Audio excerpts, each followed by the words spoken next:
disruptive. America that I fought. Weird thing to happen. Hello, one and all. Welcome to this edition of Kitz Corner. It's been a fantastic day so far. We have revelating breaking news, ladies and gentlemen. Revelating breaking news because I'm surprised this isn't getting more attention than it deserves. There is an update to the Freedom Convoy. There is an update to one of the particular organizers or claimed organizers, in part with the Freedom Convoy. That was the big trucker protest that was going against the mandates, where they held Tamara Lynch and Chris Barber in contempt in custody, still awaiting trial, still, going through this mess of the legal system, trying to convict them of mischief and come up with these, Trumpish crimes to pose on them to ordinary Canadians that took part against the mandatory mandates and the authoritarianism that came with COVID. But here's some interesting news, ladies and gentlemen, that the Freedom Convoy organizer, Chris Barber, is suing the federal government of Ottawa for freezing the bank accounts. This is from Global News. They report on this.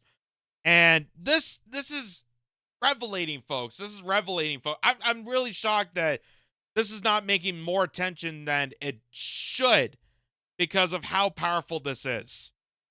So, according to this article, it says the main organizer of the Freedom Convoy is suing the federal government for using the Emergencies Act to freeze his bank accounts, arguing it breached his charter rights to protest COVID-19 mandates, which in federal court they've proven that correct. It was a breach of Canadian Charters of Rights and Freedoms, and they called it unconstitutional. Chris Barber, who owns a trucking company in southwestern Saskatchewan, filed last week a statement of claim in court of King's Bench in Saskatoon, claiming the federal government's unprecedented move to evoke the act constituted an abuse of power.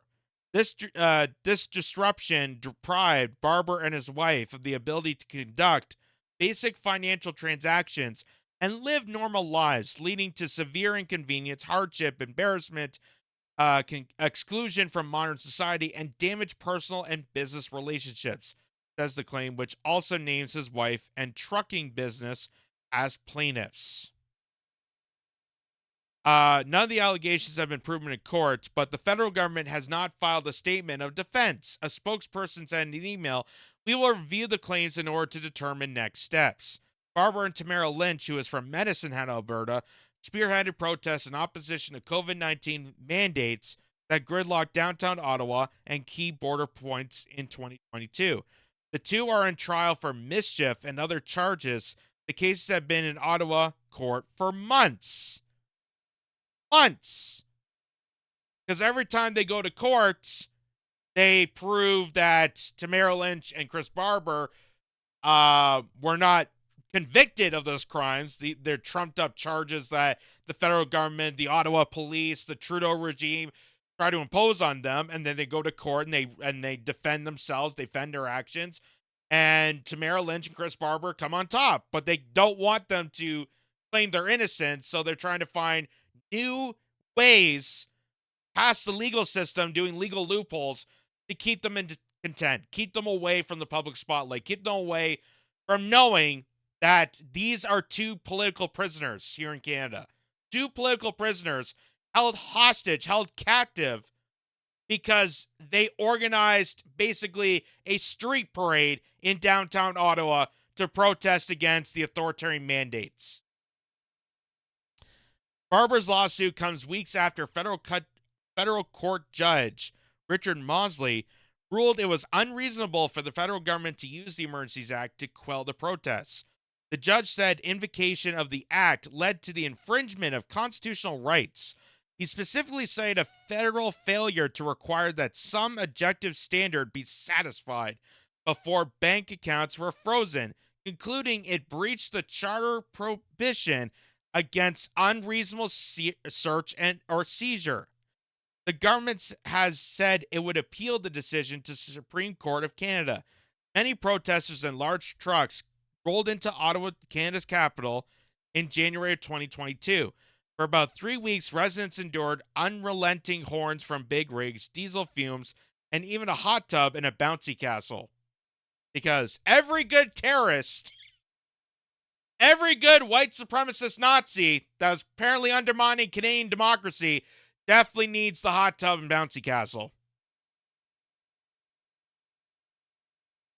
See, they can't even deny this. They can't even deny the fact that it was just a regular gathering of ordinary Canadians. It looked like a street fair.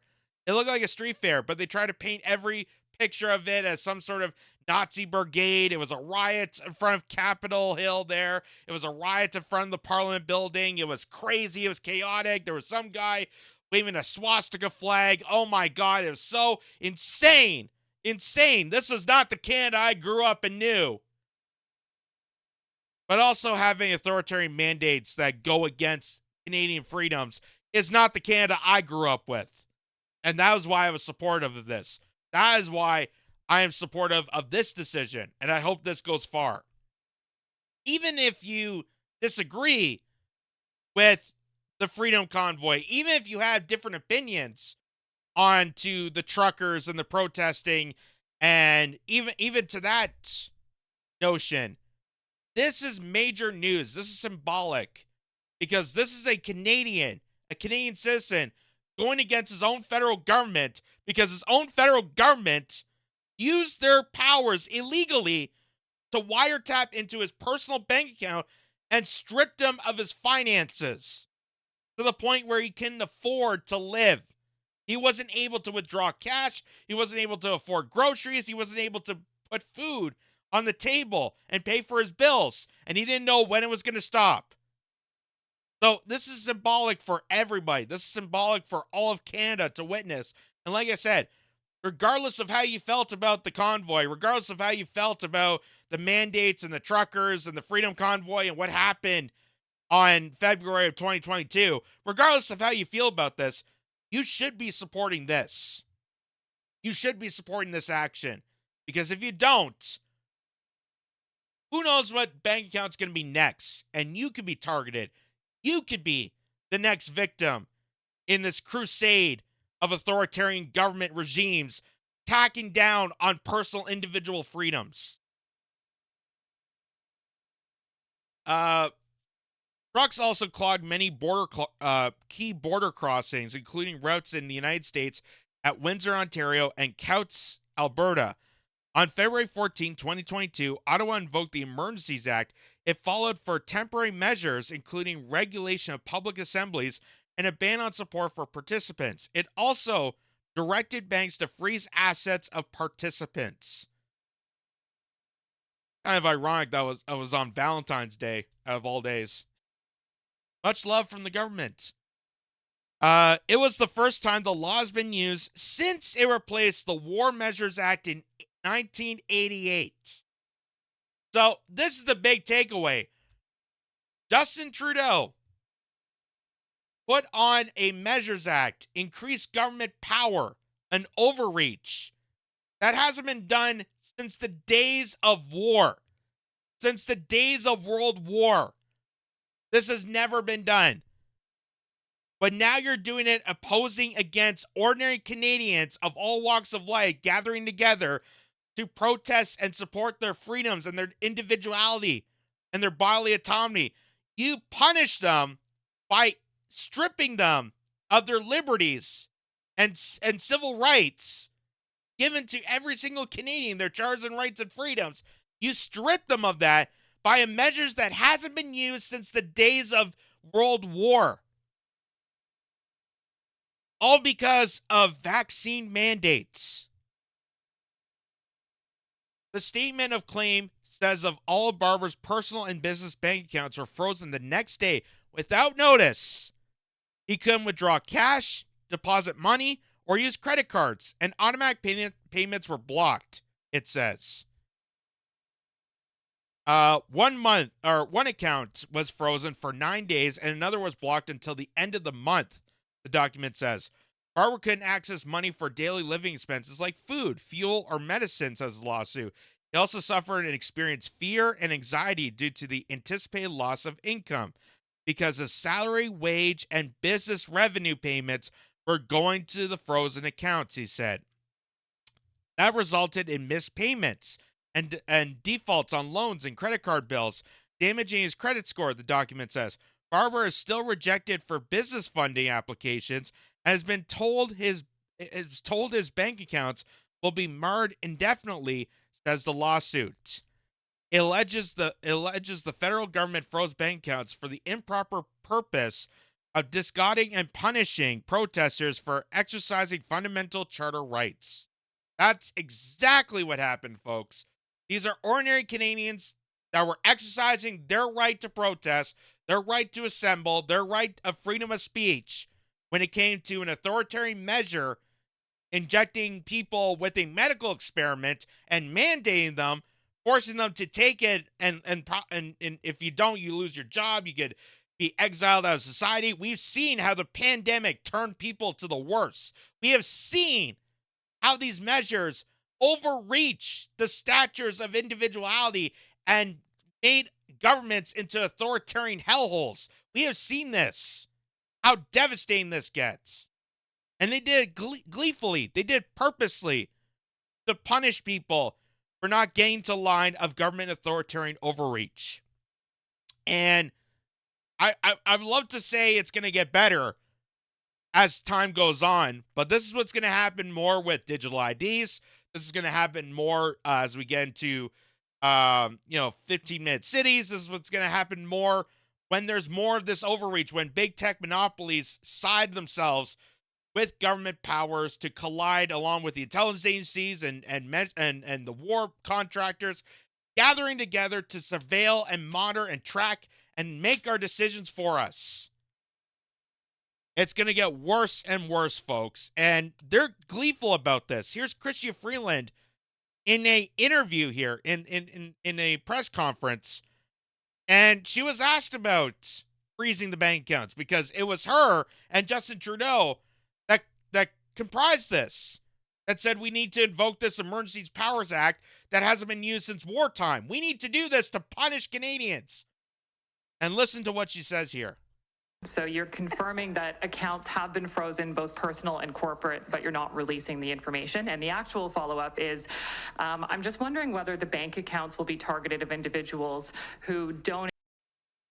I don't know if you saw right off the bat. It was like a quick second, but she was giggling.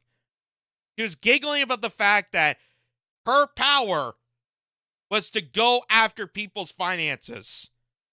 She went after people's personal bank accounts and laughed about it. Let's hear this again. This is a reporter confirming that you and Justin Trudeau went after personal bank accounts and stripped them of their financial access. So you're confirming that accounts have been frozen, both personal and corporate, but you're not releasing the information. And the actual follow-up is, I'm just wondering whether the bank accounts will be targeted of individuals who donated to the Give, Send, Go and the GoFundMe campaigns. Are they considered designated people under the Emergencies Act, meaning that their credit cards could be cut and financial services are targeting them as well? Okay, so the names of both individuals and entities, as well as crypto wallets, have been shared by the RCMP with financial institutions, and accounts have been frozen, and more accounts will be frozen. Crowdfunding platforms and payment service providers have started the registration process with FinTrack.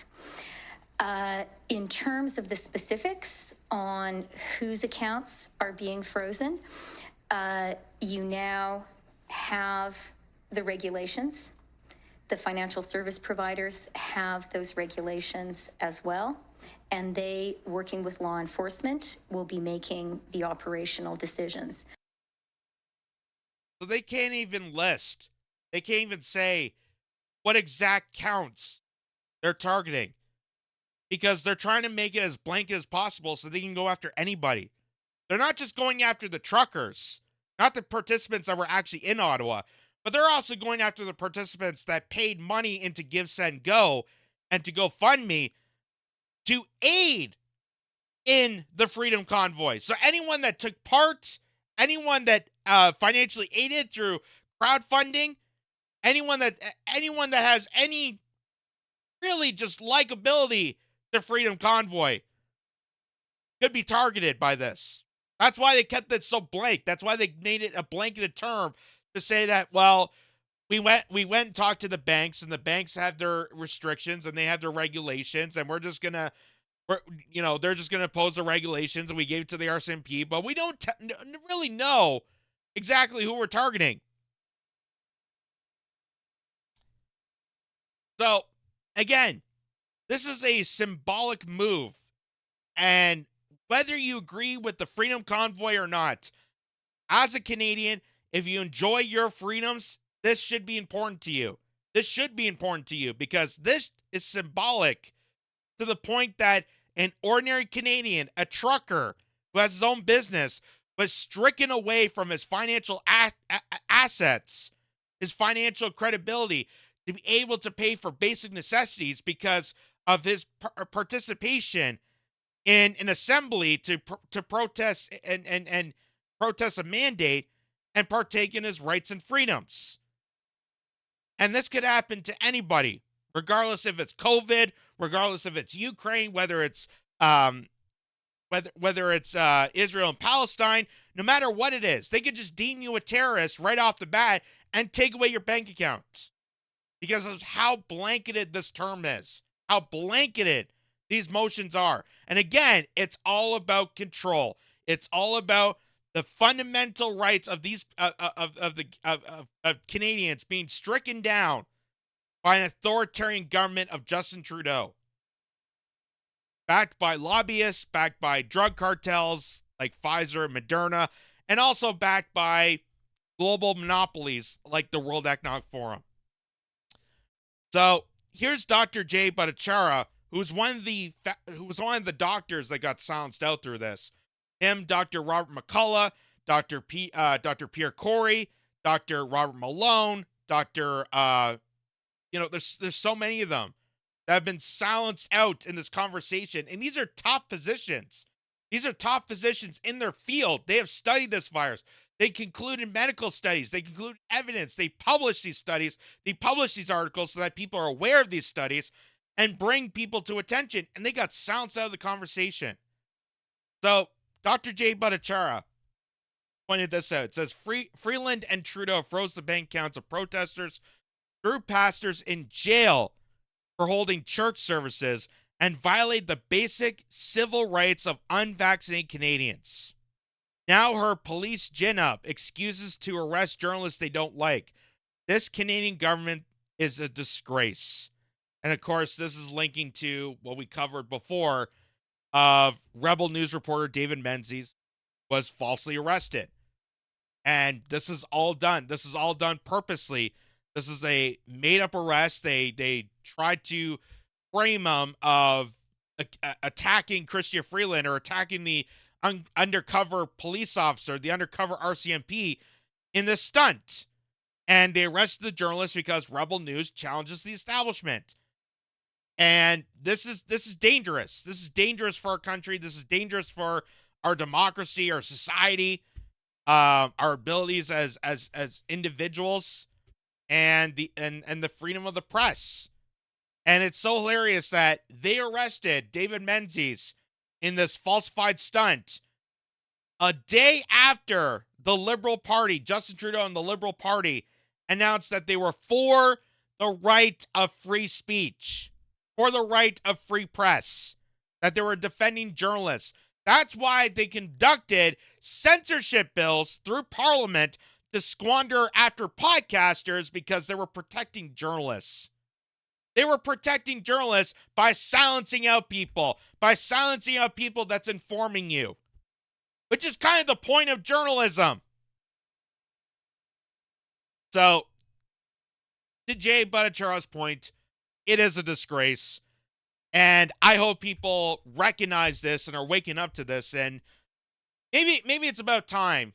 Maybe it's about time that we took the words of Bernie Sanders pre-2016, all the years they said, "Are you ready for a revolution?" Maybe it's about time we took that notion.